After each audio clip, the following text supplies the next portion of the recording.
అదే RTV app వార్తల్ని క్షణాల్లో చదివే అవకాశం ఉంటుంది. ఒక న్యూస్ పేపర్, ఒక టెలివిజన్ ఛానల్ మీ చేతుల్లో ఎప్పుడూ ఉంటాయి.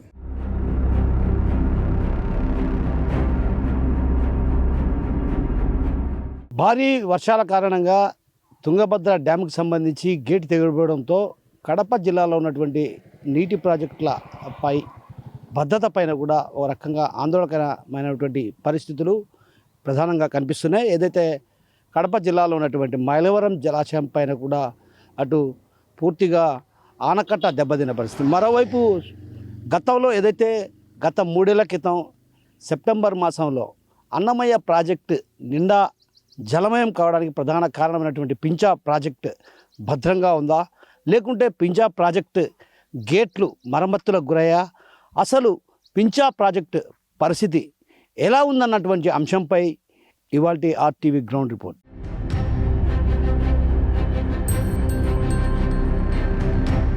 వర్షాభావ పరిస్థితుల్లో నెలకొన్న నేపథ్యంలో మరో పక్క పశ్చిమ ప్రాంతంలో కర్ణాటక, మహారాష్ట్రలో భారీ వర్షాలు కురిసి కృష్ణానదికి శ్రీశైలం ప్రాజెక్టుకు భారీగా వరదలు రావడంతో రాయలసీమ వైపు కృష్ణా జలాలు విడుదల చేయాలని రాష్ట్ర ప్రభుత్వం ఒక పక్క నిర్ణయించింది. మరో పక్క ఈరోజు అవుకు ప్రాజెక్టు నుంచి గోరకొల్లు ద్వారా గండికోట ప్రాజెక్టుకి ఇవాళ నీళ్లు వస్తూ ఉన్నాయి. గండికోట పూర్తి సామర్థ్యం 26 టీఎంసీలో నీళ్లు ఇవాళ నింపుతూ ఉన్నారు. మరొక పక్క మైలవరం డ్యామ్ కూడా గండికోట నిండిన తర్వాత మైలవరం డ్యామ్ కూడా నీళ్లు వచ్చి నిండుతుంది. ఇదే సందర్భంలో ఈరోజు కడప జిల్లాలో ఉన్నటువంటి సాగునీటి ప్రాజెక్టుల పరిస్థితి చూస్తే చాలా అధ్వానమైనటువంటి పరిస్థితి ఈరోజు ఉంది. డ్యాముల మరమ్మతులు గేట్ల కానించి ఈరోజు నామమాత్రంగా గేట్లు తుప్పుపట్టి ఉన్నటువంటి పరిస్థితి మనం చూస్తూ ఉన్నాం. ఒక పక్క మైలవరం డ్యామ్ చూస్తే పైన డ్యామ్ కట్ట మీద గేట్ల పోయే సందర్భంలో ఇటుపక్కల అటుపక్కల ఎక్కడ ప్రహారీ కూడా లేనటువంటి పరిస్థితి ఉంది. అదేవిధంగా డ్యాముకు ప్రతి సంవత్సరం సాగునీటి ప్రాజెక్టులకు ఏవైతే ఉన్నాయో జిల్లాలో డ్యామ్ మరమ్మతుల మెయింటెనెన్స్ నిధులు కూడా గత ప్రభుత్వం తీవ్రమైనటువంటి నిర్లక్ష్యం చేయడం కారణంగానే ఈరోజు ప్రాజెక్టుల పరిస్థితి చాలా అధ్వానంగా ఉంది. ఇటీవల మనం చూసాం తుంగభద్ర ప్రాజెక్టుకు సంబంధించి అక్కడ 19వ గేటు కొట్టుకుని పోయి దాదాపు 60-70 టీఎంసీల నీరు సముద్రం పాలైనటువంటి పరిస్థితిలో ఈ నేపథ్యంలో కడప జిల్లాలో కూడా ఈరోజు ప్రాజెక్టులకు సంబంధించినటువంటి గేట్లు, ఆనకట్టలు కానీ ఇవన్నీ కూడా తుప్పుపట్టినటువంటి పరిస్థితి ఉంది.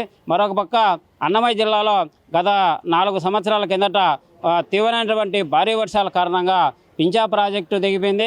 అదేవిధంగా అన్నమయ్య ప్రాజెక్టు కూడా పూర్తి స్థాయిలో కొట్టుకొని పోయింది. పింఛా ప్రాజెక్టు బండుకు సంబంధించినటువంటి ఆనకట్ట పనులు ఒక పక్క జరుగుతున్నాయి. అదే రకంగా అక్కడ ఉండేటువంటి గేట్లు ఈరోజు నామమాత్రమైనటువంటి గేట్లు కూడా పెట్టినటువంటి పరిస్థితి లేదు. ఇప్పటికైనా జిల్లా ఉన్నతాధికారులు, సాగునీటి నీటిపారుదల శాఖ ఉన్న అధికారులు ఈరోజు స్పందించి కడప జిల్లాలో ఏవైతే ప్రాజెక్టులు ఉన్నాయో ఆ ప్రాజెక్టులకు అన్నిటికూ యుద్ధ ప్రాతిపదికన నిధులు మంజూరు చేసి ఆ ప్రాజెక్టులో ఉన్నటువంటి గేట్లు, ఆనకట్టలు, దానికి సంబంధించినటువంటి గేట్ల మెయింటెనెన్స్, గ్రీసు లాంటి చైన్ ఇవన్నీ కూడా నూతన పద్ధతిలో ఈరోజు సాంకేతిక పరిజ్ఞానం ఉపయోగించి గేట్లు మరమ్మతులు చేయాలని చెప్పి మేము కోరుతా ఉన్నాం.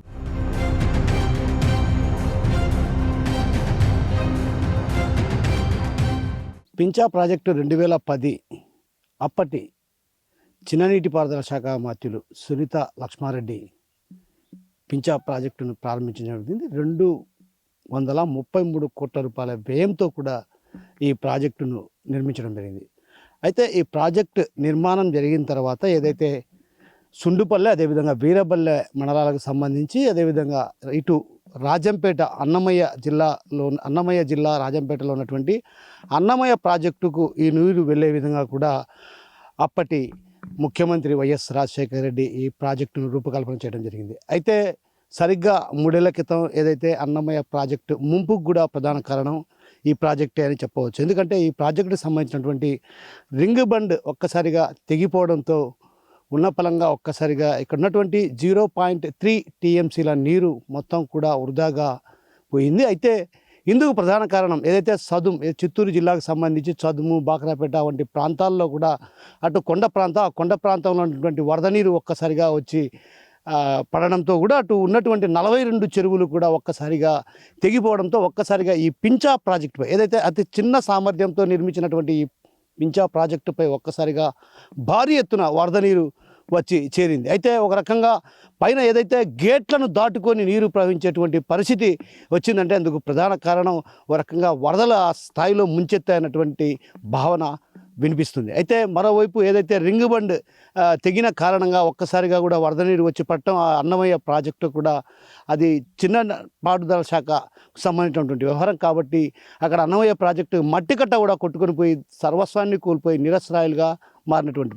అయితే ప్రస్తుతం వర్షాలు కురుస్తున్న నేపథ్యంలో ఓవైపు తుంగభద్ర డ్యాంకు సంబంధించి గేటు తెగిపోవడంతో ఒక రకంగా ఇక్కడ కూడా ఆందోళనకరమైనటువంటి పరిస్థితులే కనిపిస్తున్నాయి. ఎందుకంటే రాబోయే రోజుల్లో వర్షాలు భారీగా కురిసే అవకాశాలు లేకపోలేనటువంటి భావనలో అటు వాతావరణ శాఖ అధికారులు హెచ్చరికలు జారీ చేస్తున్న నేపథ్యంలో పింఛా ప్రాజెక్టుకు సంబంధించి 2 గేట్లు కూడా ఇబ్బందికరమైనటువంటి పరిస్థితులు తలెత్తే అవకాశాలు లేకపోలేనటువంటి భావన వినిపిస్తుంది. అయితే మరోవైపు ఏదైతే పింఛా ప్రాజెక్టుకు సంబంధించి గేట్ల కూడా మరమ్మతులకు గురైనటువంటి పరిస్థితి, ఆ గేట్లు మరమ్మతులు ఇప్పటికి కూడా నోచుకునే పరిస్థితి. అయితే గేట్లను మరమ్మతులు చేయాల్సినటువంటి అవసరం ఎంతైనా ఉందన్నటువంటి భావన అటు వినిపిస్తుంది. అయితే ప్రధానంగా రాష్ట్ర ప్రభుత్వం ఎప్పటి ప్రభుత్వం కావచ్చు, ప్రస్తుత టీడీపీ ప్రభుత్వం కూడా వీటిపైన ప్రత్యేకమైన దృష్టి సారించాల్సినటువంటి అవసరం ఎంతైనా ఉందన్నటువంటి భావనలు వినిపిస్తున్నప్పటికీ కూడా అయితే ఆ క్రమంలో గత ప్రభుత్వం కనీసం గ్రీసుకు కూడా డబ్బులు ఇవ్వలేని స్థితిలో ఉండడంతో సాగునీటి ప్రాజెక్టులపై శ్రద్ధ చూపలేనటువంటి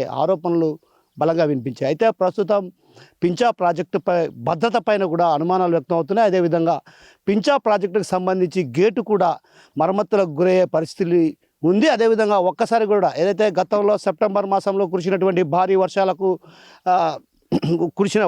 అటు పెద్ద ఎత్తున వరద నీరు ప్రవహించిన కారణంగా ఒక్కసారిగా జల ప్రళయంకి దారితీసింది. అలాంటి పరిస్థితి మరోమారు ఉత్పన్నమయ్యే అవకాశాలు లేకపోయినటువంటి భావన ఈ ప్రాంతవాసుల్లో వ్యక్తం అవుతుంది. ఒక రకంగా గేటు మరమ్మతులకు గురైతే మాత్రం, ఒకవేళ గేటు కొట్టుకుపోతే మాత్రం ఖచ్చితంగా ఈ ప్రాంతంలో ఉన్నటువంటి సుండుపల్లెకు సంబంధించినటువంటి మండలాల్లో ఉన్నటువంటి పలు గ్రామాలతో పాటు జలమయమయ్యే పరిస్థితి ప్రధానంగా కనిపిస్తుంది. ఇప్పటికైనా రాష్ట్ర ప్రభుత్వం కావచ్చు, అదేవిధంగా ఏదైతే నీటిపారుదల శాఖ మంత్రి కూడా ప్రత్యేకమైన దృష్టి సారించాలి, ఆ దిశగా అడుగులు వేయాలి. ఎందుకంటే గతంలో జల ప్రళయం కారణంగా దాదాపు 43 మంది మృత్యువాత పడడం జరిగింది, వేలాది జంతువులు కూడా మృత్యువాత పడడం జరిగింది. అయితే అటు భూములు సైతం కోతకు గురై ఇసుక మెట్టలుగా మారిన పరిస్థితి.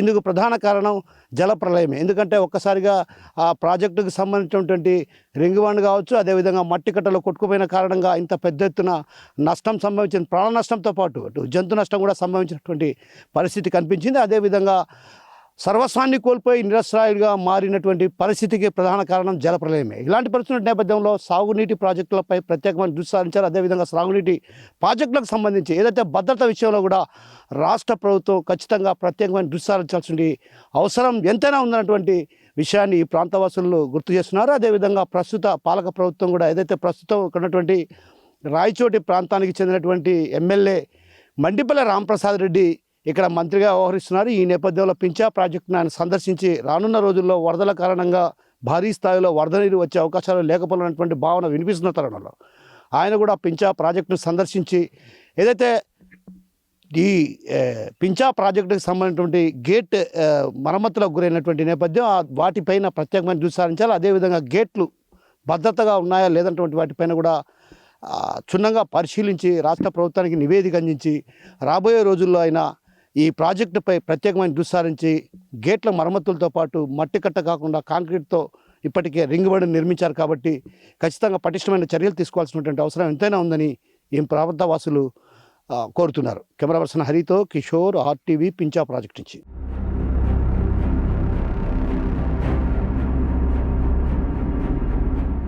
మరిన్ని వీడియోస్ కోసం ఛానల్ ని సబ్స్క్రైబ్ చేయండి, లేటెస్ట్ అప్డేట్స్ కోసం వాట్సాప్ ఛానల్ ని ఫాలో చేయండి అండ్ లింక్ డిస్క్రిప్షన్ లో ఉంది.